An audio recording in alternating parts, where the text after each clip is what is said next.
Això, que la Beatlemania, que la revolució dels 60, la del pop, va arribar, jo crec, evidentment, molt aquí per la proximitat de la frontera, per ser una zona turística. Tot això va entrar d'una manera molt més fàcil que a la resta de l'estat, no? I jo tinc la idea, la percepció de que sí que estem parlant de sales de festa i de gresca i de xerinola i de música, que sembla que tot sigui molt banal, però quan entra tot això també entren idees molt fresques, no?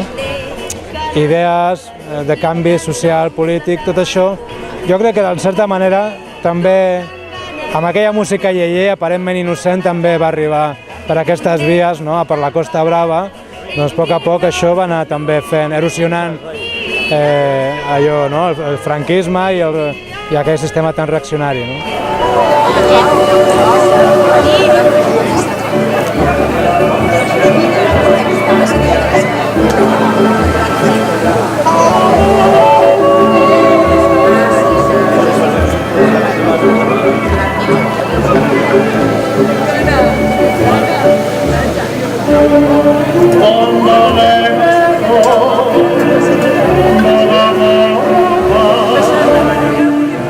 La Raqueta de Mariu, que quan hi havia gala no sempre hi havia espectacle, 2 cops a la setmana, per exemple. Sí.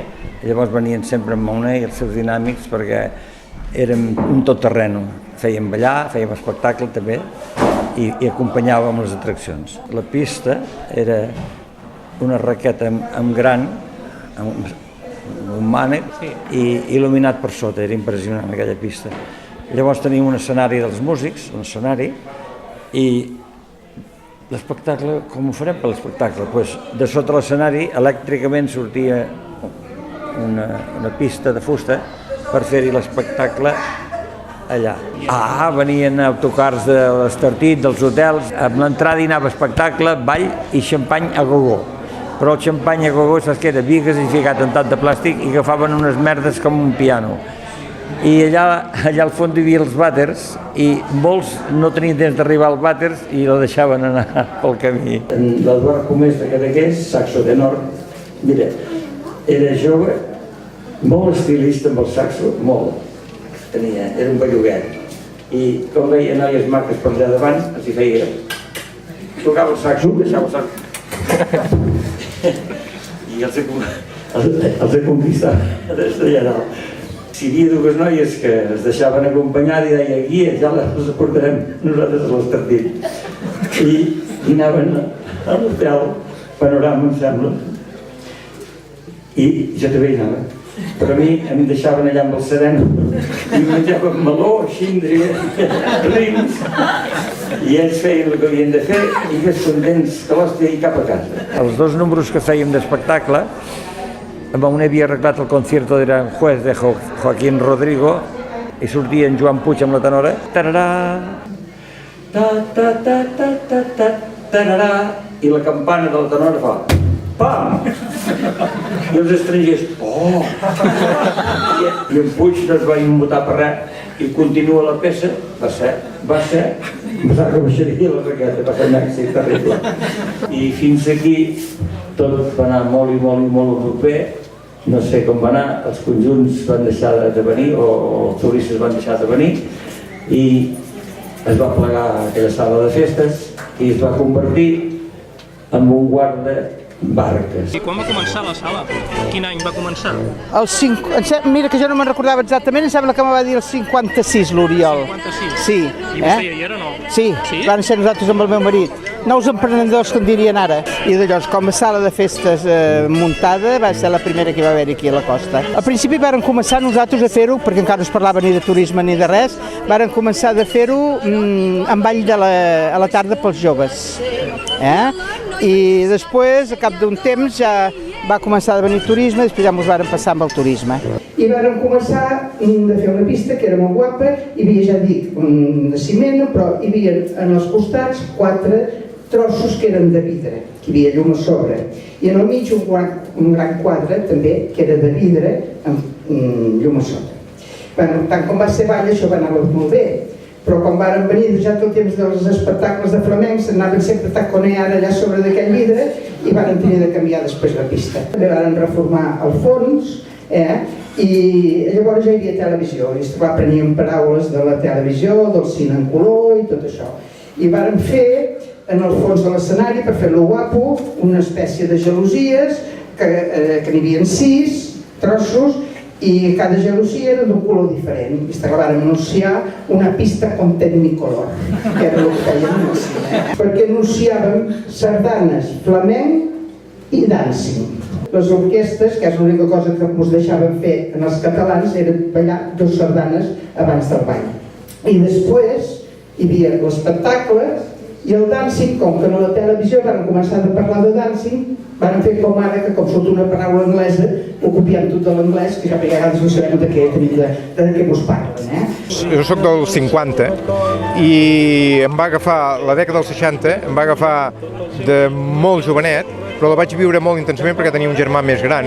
L'he viscuda molt, sempre que he pogut n'he escrit coses, no perquè em senti una nostàlgia de llavors, sinó perquè crec que la gent que va treballar molt als anys 60, tant els aspectes socials com culturals, que llavors la paraula política no es podia pronunciar, als anys 60 estàvem en plena dictadura franquista encara, doncs era una gent molt valenta i a través de la música, tot i sent de divertiment, perquè la gent volia divertir-se i això, i que els grups com els Vampirs, que aquí en tenim representants, doncs feien música en anglès i feien versions i això, però eren molt bons, despertaven una manera de ser més llibertària, perquè nosaltres veníem una mica de l'època dels balls, que eren a Palafrugell concretament, era el Fraternal, però a molts llocs, que era una sala de ball, i després hi havia unes camarilles, que se'n deien, uns primers pisos amb balconada, i allà hi havia les mares, sobretot les mares, que controlaven les filles, no? Esclar, amb l'obertura dels anys 60, de començar-hi a haver les primeres discoteques, els grups de guitarres i tot això, els joves ens començàvem a sentir una mica més lliures. He estudiat una mica l'evolució de les festes, de les sales de festa i les discoteques de Platja d'Aro, en aquesta beca de recerca de l'Ajuntament de Platja d'Aro, i no conec molt el tema de Palafrugell, però he vist unes coses que em resulten curioses. Per exemple, a Platja d'Aro, jo veia locals que ja, diguem, en la immediata postguerra, doncs ja en els anys 50, dels anys 50, la visió que poden tenir molts, gent de la meva generació, més joves, és que era la foscor absoluta. I en canvi ja hi havia sales a mitjans dels anys 50 a Platja d'Aro, i no només una sala mítica, Flamingo, que va obrir l'any 56-57. Però ara em trobo que hi ha una sala aquí que encara va obrir abans, que és Los Almendros, o sigui que en qüestió de pioners tot és relatiu. Després, a Platja d'Aro hi ha una discoteca que va ser, la seva obertura va ser una revolució, però no una revolució a nivell pràcticament del sud d'Europa, que va marcar tendències, que va crear un model que pràcticament va obrir el concepte de discoteca tal com l'entenem actualment, que és Tiffany's. Venen uns suïssos i munten aquella discoteca l'any 65, no? Però l'any 65 també es va inaugurar aquí a Platja d'Aro una discoteca que es deia Arlequín, un nightclub, li deien en aquell moment. Ai, perdoneu. Crec que Platja d'Aro s'ha portat una mica, ara sí que he dit Platja d'Aro en propietat, s'ha portat una mica de vegades el protagonisme, aquí a la Costa Brava Centre, en el tema de l'espectacle, perquè estava una mica la marca que van vendre en el seu moment, no? Però fins i tot Palafrugell ho va saber fer d'una manera més natural i esglaonada, una evolució natural realment del cant de taverna a través del jazz, de la cançó melòdica europea i de la pròpia, de l'autòctona, i ja quan van arribar les noves tendències, el pop, el rock, els Elvis, els Beatles, és que jo crec que de tot això se n'ha de parlar. Se n'ha de parlar, està molt bé recollir aquests testimonis d'aquesta gent que ho va viure en primera persona, perquè jo crec que els humans tenim massa tendència a recordar només el dolent. Sembla que les coses que ens han fet la vida més agradable, que ens han acompanyat, sobretot en la nostra joventut, però després durant tota la vida, les discoteques, la música, tot això, perquè és algo, jo crec que se li aplica massa sovint el terme banal, i no és banal. Vull dir, tot això per nosaltres és molt més important que la Primera Guerra Mundial, no sé com ho veuen, no? Tot té conseqüències a la vida, però vamos. Jo vaig néixer a mitjans dels anys 60 i per tant... Va ser fruit dels anys 60. Probablement vaig ser fruit d'un guateque dels anys 60. D'alguna manera, Palafrugell, jo crec que sempre ens ha agradat molt la gresca i la xerinola, no? Segurament el fet que històricament haguem sigut gent que hem sortit a fora amb el món del suro, no? Per intentar exportar el nostre producte, va fer que coneguéssim un altre món molt aviat, més aviat que molts altres llocs, i per tant, d'alguna manera això va empaltar el nostre caràcter, no? Per tant, bé, d'una manera natural, en el moment en què comença a produir-se el turisme de masses, era molt normal que aquí a Palafrugell justament fos un dels llocs allà on la nit tingués més importància.